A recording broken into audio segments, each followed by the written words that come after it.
Grant Shipman joins me here today, and you can learn what his team is up to by going to livings.com/mastermind. That's going to be a clickable link in the show notes. We're going to be talking about co-living today, and this is kind of an interesting vertical in the real estate world. So thanks for joining me. Well, JD, it's an honor to be here. I love talking about co-living. It's the newest, biggest thing that people still don't know about, right? Because once people start to hear about something, it's possibly in the past. And so I love it. It's my passion. So thanks again for not just making a quality show, but also for bringing me onto it. This is really great. So this is kind of an interesting vertical. I see this in my market quite a bit because we're a big Mm, college town. We see co-living situations, but not positioning it as an investor. Could you mm. talk a little bit about how you found your way to this particular niche? Yeah, it was one of those beautiful accidents, as so many things are, right? I got hooked on the idea of financial freedom because I called it my dream babe magical journey. I wanted to find my dream girl and get married when I had kids, but I wanted the financial freedom to enjoy them. So I started learning about real estate, right? It's pretty much the easiest, surest, safest way to financial freedom.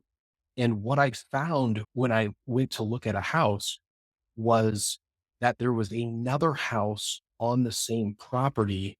And so I went to see this. I was the normal Joe investor. I found my financial freedom number. I thought if I work hard and make $200 per door in 10 years, if everything goes right, I too can be financially free, and that was a long time, but I was committed. But when I came to this house with my realtor, I was delivering dominoes out of a shitty Prius. I was renting a room and the lender I called because I was supposed to build my team, right? The lender laughs at me like, you can't get a house. I'm like, all right, we're just going to keep going. Well, I went to this and what happened, what was this like penny moment was I thought, how do I lease this place out? So I ran some dummy ads to see demand. I saw I could put both houses on one lease, each house on its own lease. And I thought, well, how about I could also lease it out by the room? And so in the next 48 hours, I had gotten at least 10 times the response for the rent by the room. And when I spoke with my real estate mentor, he goes, Grant, everybody knows rent by the room has high revenues, but by the end of the month, your profits have disappeared and your management headaches are way above what you want long term. That's why people don't do it typically unless they feel called to it. What was different for me is that for 20 years, I had lived with hippies, with the intentional living community. These people who are the OGs of strangers sharing a house, not because they can't afford to, because they want to. And so yeah, I kind of stumbled into this thing. I got financial freedom from that day when I found that surprise house in the backyard. I ended up not getting that place. It's just where this moment happened, the switch in my life. But from that day, a little less than 15 months later, I had financial freedom. 2 months after that, I found my dream babe. I married her and then we got pregnant on our honeymoon. It's just been awesome. From an investment standpoint, you get way more for way less. And from a renter standpoint, they get a whole beautiful house for the price of a room. So it's kind of the perfect setup. It's interesting. You mentioned doing these dummy ads. The last time I saw that was in a Tim Ferriss book, The 4 Hour Work Week. He recommends you doing these dummy ads to just kind of test the market. Is that where you got that from, or is it just kind of come naturally? I'm not sure. I know I didn't get it from there because I read the book after that. I wish I would have stumbled upon that book earlier, so many things. But I think for me, it just made sense. I didn't know. And I was very responsible about it. Like somebody would message me, I would immediately message them back and say, sorry, it's not available. I didn't want somebody holding their breath. These are important. People are wanting to find where they can move to. But yeah, I just did it. And I thought, oh my gosh, everything changes now, JD. A house can make my first house that I got renting it out, it would have made about $2,700 a month and it makes $6,300 a month through co compared to just traditional rental. It's astounding. Those are some big number differences. And I mean, the only other market that I see people throwing numbers like that around is for like Airbnbs, the Mm, short-term rentals. And that's dwindled quite a bit now because, mm. I mean, the market is frankly just flooded. Could you kind of break things down a little bit as to how these numbers come about and maybe let's talk about your buy box a little bit associated with these properties? Yeah, I think it'd be good to say what co-living is because there is rent by the room strategies that have been around forever. So for instance, I have a sober living house. I do not consider that a co-living house. There are halfway houses. There's rooming houses. That's kind of housing for the poor. There's senior housing. Like you mentioned, there's student housing. These are all transitional housing, right? People are only there for a certain amount of time. And usually they don't want to be there longer than they need to. This takes a special kind of management, extra work, all of this stuff. So just to say, my wife's in Airbnb. And like you said, that's a red ocean. It's oversaturated. It seems like they're trying to regulate it to death, where co living is something that, as far as property management goes, there's no more additional work. It's a different type of property management, but it's different from my wife with the Airbnbs, who's paying a cleaner to come clean the hot tub, who's doing all kinds of little extras here and there. These are mainstream renters who just want to live in a house without signing a lease with a bunch of strangers. So, just in the sense of having in mind what this is, because it's definitely like, could students live in co living? Sure, but it's not student housing as far as how I define co living. Could could somebody who is poor live in a co-living house? I have plenty of people who are in my houses who would be considered poor, but it's different from a rooming house or a rebranded boarding house. So is that sometimes I'm confusing. I don't explain it well enough, and people have kind of an idea in their head of the house down the block with a bunch of people smoking out front, right? That's kind of like the slumlord situation. Is JD, is there anything you think maybe I've been confusing on? No, I think you're kind of clarifying things a little bit because you do, to be honest, when you said co-living, the first thing came to mind, and I called that out right away, is in being in a college town, typically what I see is co-living situation with a bunch of college kids. But you're actually looking at more of long-term residents who just simply enjoy the company of others and they want to live in a house with others. Yeah, and can you remember back when Airbnb, like people didn't even know the name, or say like Uber, people were like, were you one of those people that was like, yeah, I'll go stay in an Airbnb, or were you kind of weirded out by it for a little while? No, well, I kinda jumped on fairly early, but then that was because I was looking for cheaper ways to travel. At the time, that was the case. You would get kind of a deal. You could go Right. to an area and get an inexpensive place to stay for a week. Now, more times than not, it's gotten a lot more expensive, and you mentioned the regulations associated with it. My wife has 3 units in Estes Park, Colorado, which is what you go through to get into Rocky Mountain National Park. And those things are not cheap. I was all about it. It's a lower cost and you get a fantastic place. It's neato. The reason I ask is this trend, the co-living trend, it's a new thing. It actually started around 2003. It really picked up steam about 2010, 2011, which is when Airbnb, Lyft, Uber, all of these share economies got going. But us individual investors, we didn't really know about it. It was just something that's very grassroots and happening. Now, big data that, hedge fund investors, big money has access to, they've been pouring millions of dollars into the co-living market since 2012. That was so $256 million plus invested since 2012.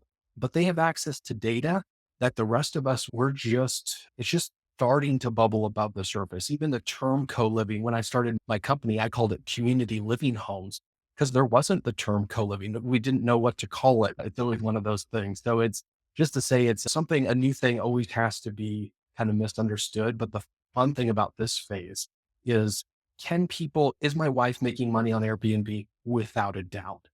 Who made the most money on Airbnb? The people who got in early when it was really happening. And that's what's the phase with co-living.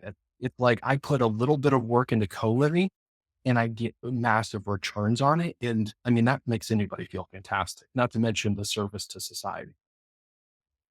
Let's go to the buy box. Like, what type of Yeah. property are you looking for that's ideal for this type of thing?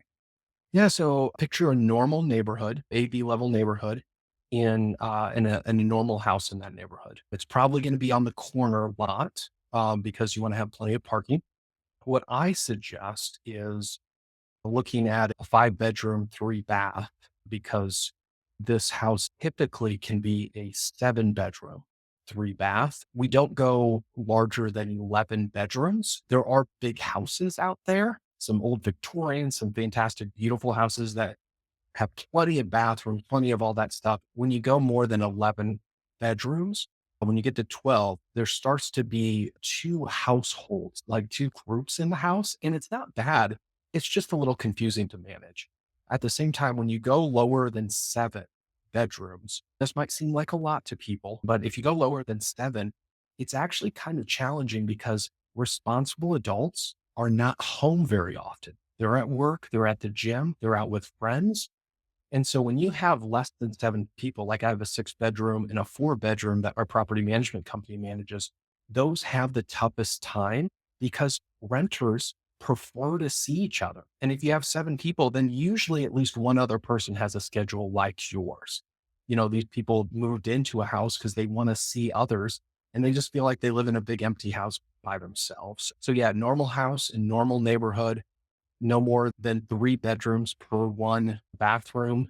And besides that, I bought everything rent ready off the MLS with a realtor, with conventional financing, or sometimes I've done DSCR, but it's a really cool setup. And I would say one of the coolest things is anybody who's into house hacking. Co-living puts house hacking on steroids. So, I mean, holy cow, I do a DSCR loan. It takes me $80,000 to get the same house I could get with 16 or $20,000. And then I just partner with somebody and then it costs me no money. So yeah, is now with buy box, is there anything else that you think would be helpful or did I cover the main points?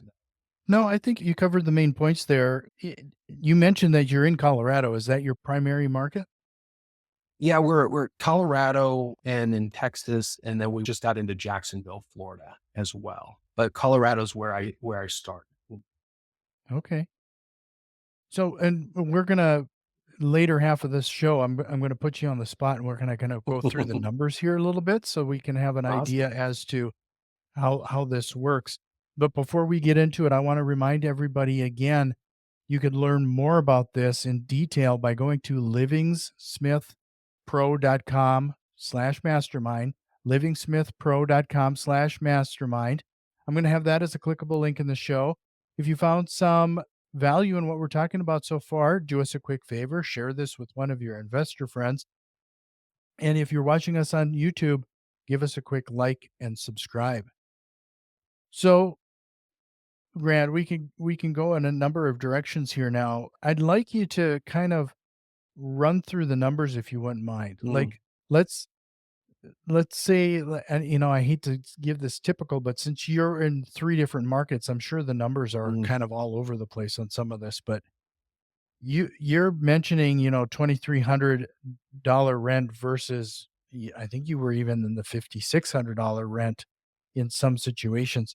Could you talk a little bit about how you price these rooms mm. and how some of these numbers kind of flesh out?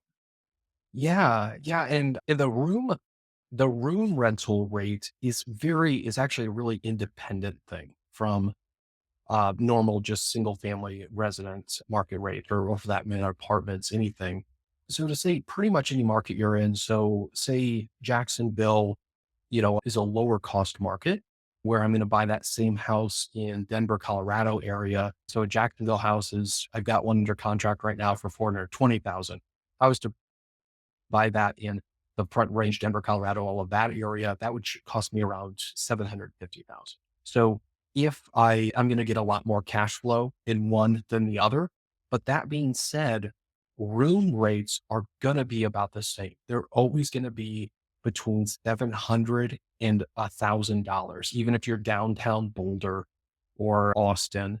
But usually they're going to be 750, 800, or 850. So the easy way to know, if you just look at a house that, anybody listening, if you have a house for rent, or if you're underwriting a house, you're analyzing a house to see if you want to buy it, just take the number of bedrooms and multiply it by $750.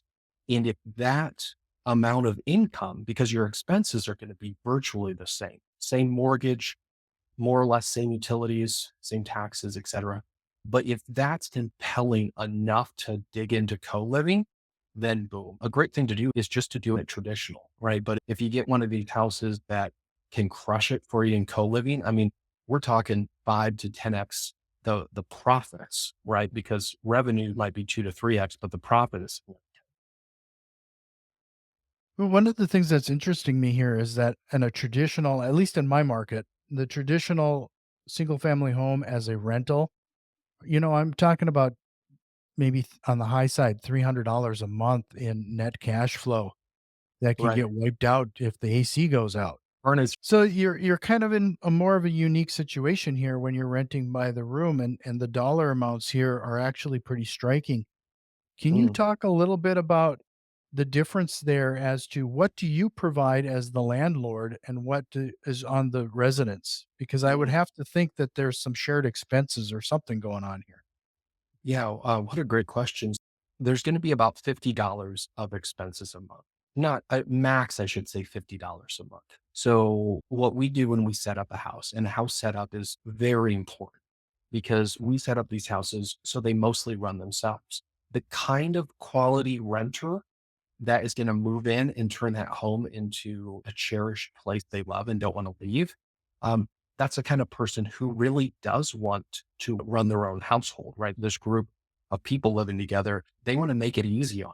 They don't want you micromanaging. They don't want somebody who's running an Airbnb house that's stopping by and dropping off chocolates. It's like, no, this is their house. But as far as the setup goes and what works the best, is all of the common areas. So everywhere besides the private bedrooms are furnished. Just think with common, pretty normal stuff. I usually get used furniture, used kitchen tables, that kind of stuff. It's easy to pick up. It's usually closer than going to the store. And then there's going to be storage shelves that get put in the garage because you don't want to have everybody have to keep all their stuff in the room. And then, anything that's in the common areas. So, for instance, toilet paper or kitchen utensils, that kind of stuff is going to be provided by the investor, the homeowner, or the property management company. So they're going to provide those. They're going to keep an eye on them. But really, the house members are going to take care of the stuff. They're going to clean the house. They're going to use the lawnmower. They're going to do all of this stuff because that's part of the joy of them getting to be in a house. When you're at your house, maybe not everybody wants to mow the lawn, but one or two people in the house are probably going to be fighting about mowing the lawn. And that's why if you drive by one of these co-living houses, the only thing odd you would notice is it's probably the best lawn in the neighborhood, right? Because when you have 7, 8 responsible adults, that house is clean. That house is a great yard. And they might be the ones throwing a little block party for the neighbors, right? This is something that where neighbors either don't know about it, they don't notice it, or they particularly enjoy it. You mentioned that it's kind of a utopia situation with these tenants, but with that many people too, you're going to run into some conflict. How do you Mm. handle that? And I'm sure there's going to be some complaints about so and so is not holding their end up of the bargain here. Yeah, I call what you just asked the $256 million question, or I should say $226 million. Basically, how do you get people who get along?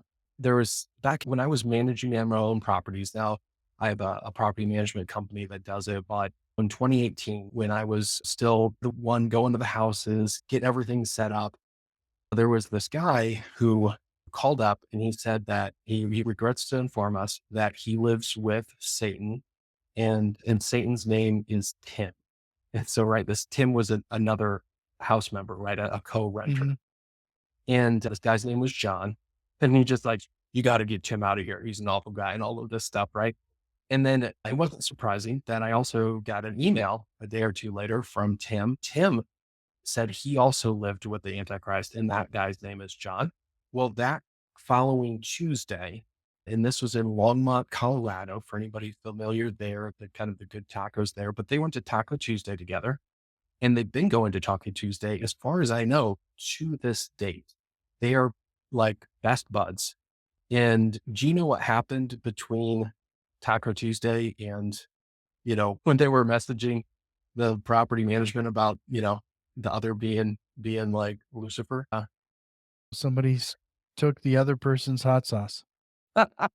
Well, I have no clue what happened. And this is a really important thing to anybody who wants to manage co-living properties, is that these guys, just like every human everywhere, when a relationship is forming, it doesn't matter how superficial, whether it's a coworker, but somebody you're regularly around enough, there has to be a little bit of friction. Otherwise, you will never have trust or mutual appreciation. That's almost without fail. And so conflict is actually not a problem. It means that good things are happening in the house. But if the property manager steps in and tries to help, one, they need to butt out. It's not their business. Two, it's taking the property manager's like time. That's exhausting. But the third thing, the most important thing, is the property manager is robbing these guys from the ability to work it out themselves. When conflict happens and you work it out yourself, it not only builds that relationship, but like individually, you just feel fantastic. You're like, I thought that was the end of the world. And in regards to that circumstance, the $226 million question is, there's, as far as all of this co-living hedge fund investing is, there's been, I think, 7 companies that have totaled 226 million that have failed because they keep trying to solve tenant conflict with software. Or they set up, this one company set up a 24-hour a day hotline where if you are in a conflict with the person you're renting with, you can call them. Could you imagine getting a call at 2 a.m. from strangers you've never heard of that are in a fight because they rent a house together? Like, cool, right? But yeah, so just to say I guess I should answer like, how do I do this? It's not because I, have a magic, conflict resolution wand. It's when I lived with the hippies for 20 years, the intentional living community, the hippies, communes, co-op world, they have ways to resolve conflict. I adopted a thing called the 5-on-5 process. It's a 10-minute conversation that people have between themselves, and the household handles that. The property management company doesn't. So do our houses have conflict in them? Well, of course you need conflict, but is that conflict become a problem? No, because the households figure it out. And if there's a person who's not willing to do their part and they kind of become a bad apple, then that household will remove that person. So, hey, it keeps the household safe and the property manager doesn't have to pour their time down the drain. You kinda led me into what I was gonna ask you next. You just Ooh. mentioned the household can remove that individual. Ooh. What type of power or authority do you give the tenants to actually make these type of decisions on finding their next roommate, or in this case, actually removing somebody who may be a consistent problem? Yeah. So, well, there's this one gal, her name's Lori. She's been in that, I think she moved in like 8 years ago. And when she moved in, what did she most want to, was it the property? Well, yeah, but she wanted to see who she was going to live with. So what we have is we always have a house member give the tours. This saves us time. A house member met Lori, showed her around. Lori saw the chore board hanging on the dining room wall. Okay, we all do 20 to 60 minutes chores a week. And Lori's like, holy smokes, that's why this place seems so clean. And then it also blew Lori's mind because the house was quiet. It was great. And there was 10 people living in that house. Like, holy smokes. And so you're asking about, how do housemates have do they have a say in who moves in? Basically, this person that gives the tour, they then text back to the property manager just a thumbs up or a thumbs down, right? So the property manager is not discriminating. They're not violating any rules. They're doing the exact same thing with every person. And if this person who does the tour gives a thumbs up, it says that person fits, and as long as they pass the background checks and just our normal best practices in screening residents, then they get offered a lease. And then as far as, with Lori, right, she had a great experience because she got to meet somebody in the house. She saw the house. She loved that there was chores. She didn't want to have to do all the cleaning, right? And so she moved in there and she now become that person who gives tours. They're just a volunteer because, and the house trusts that person to, to pick out good people. This person doesn't, they're not a manager. They don't have extra responsibilities or authority, but they do have, you know, they represent the house's interest if a person would be a good fit or not. You know, early on, we talked about the regulations that are kind of strangling the Mm. short-term rental market a bit. Do Oh you my see gosh. Ugh. anything like that coming your way regarding this? Or is there anything that we should be aware of before we attempt this in our local markets?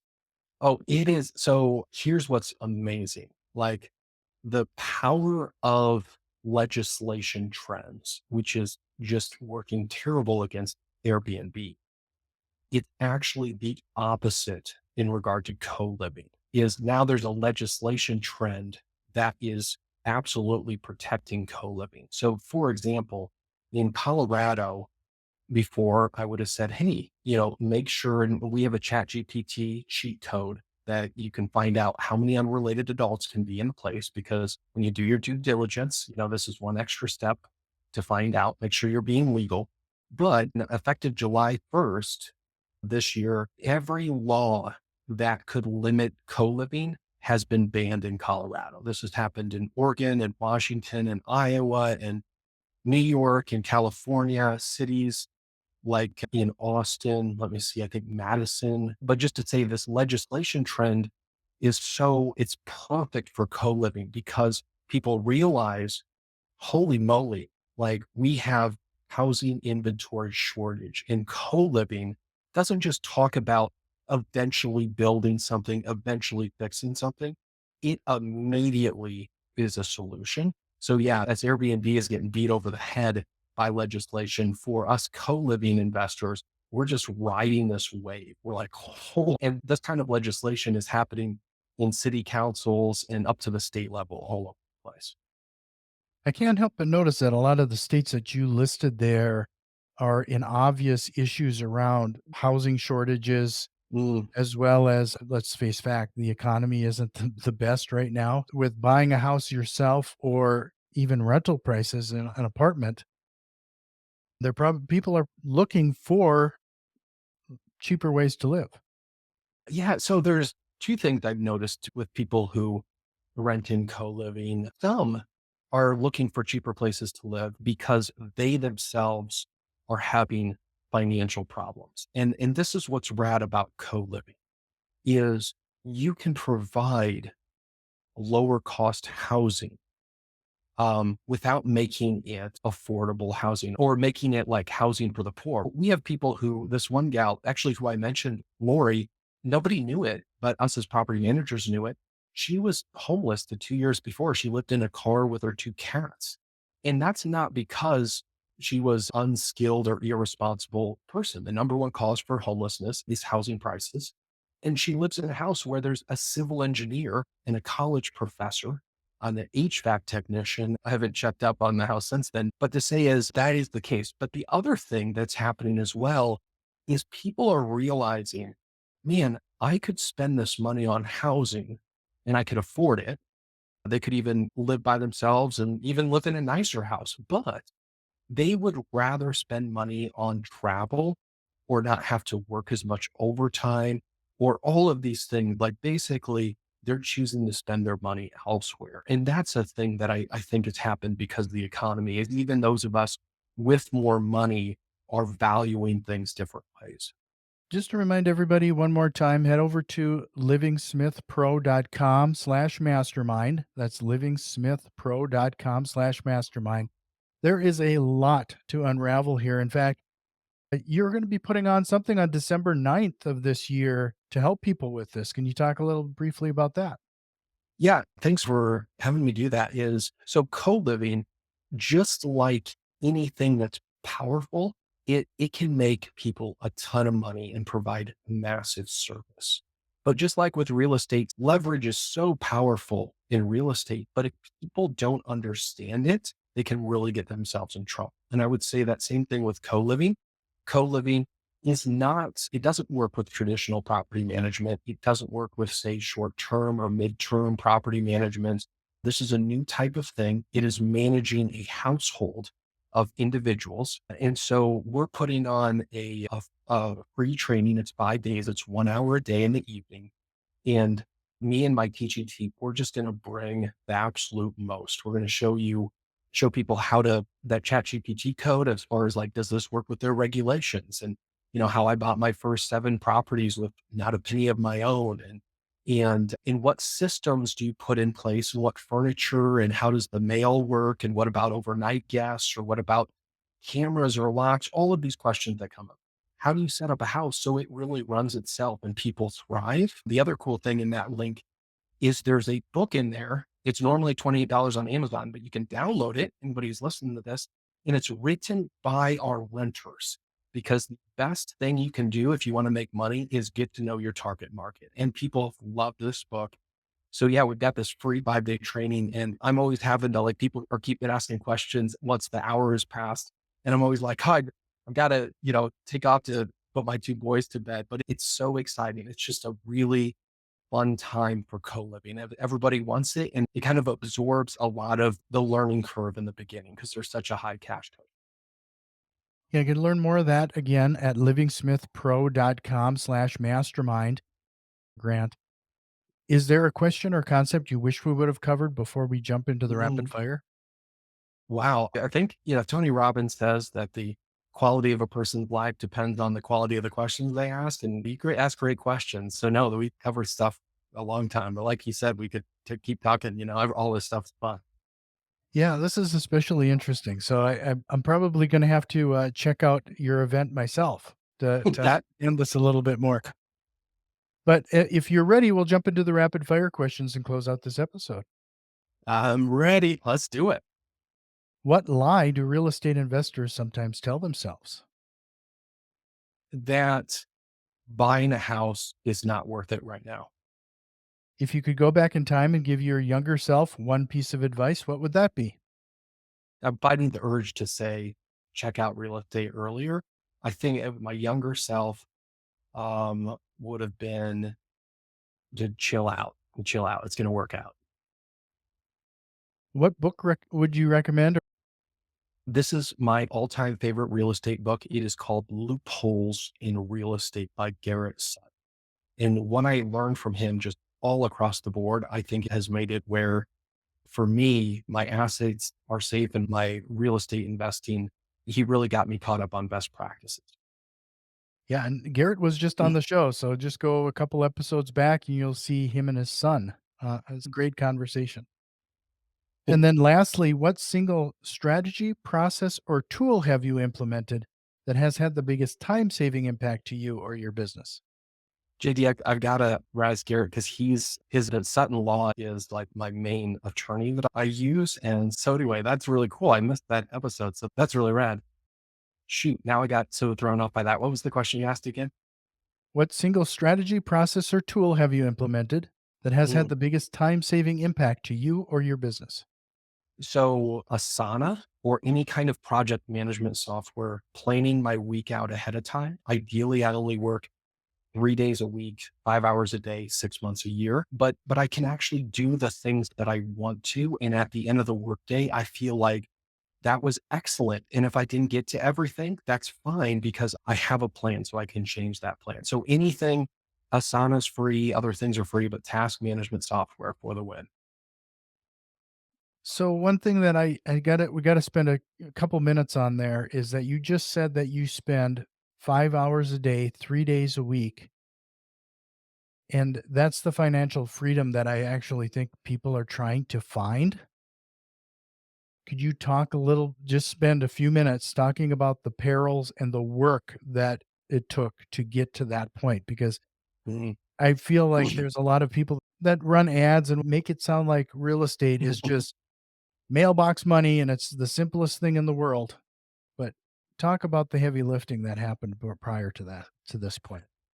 Yeah. I mean, I think the biggest heavy lifting for me was really some mindset stuff. When I grew up, my parents were on food stamps, that kind of thing, but just realizing that I can do something, but then having the audacity to do it. But in the beginning, when I was getting started, I moved 26 times in 2 years. And that had to do with a form of investing we do called beyond house hacking with co-living. But I didn't have a truck. I told you like I had the shitty Prius. So I had to get a furniture. So I had strapped stuff to the top of the Prius, right? Like Mhm. it's just making things work. But I would say the biggest thing is that real estate has been done for so long that it's easy to follow others, and putting in the work is not tough as long as you're getting the results.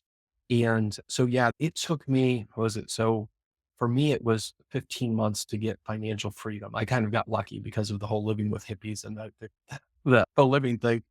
But that was, I mean, every hour I was on it, right? I was a lonely single guy. I was just working my guts out because at a certain point I wanted to have, what I have. And to emphasize, it's not just the 3 days a week, 5 hours a day, that's only 6 months a year. And now I just work because I really enjoy it. And that's what, and when that switches, because work's great. Like if you get to do what you enjoy, work's great. In real estate, if whether it takes somebody 15 months or 10 years, that financial freedom is worth whatever number of hours somebody puts into it, if that's what you want. So that's my best on that.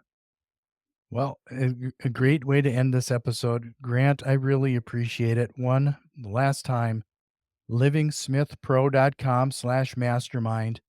And really appreciate your time here. This was a great conversation. I hope you'll consider coming back again sometime. I would absolutely love to be invited back anytime. Thanks again for putting this quality show out here. This is great.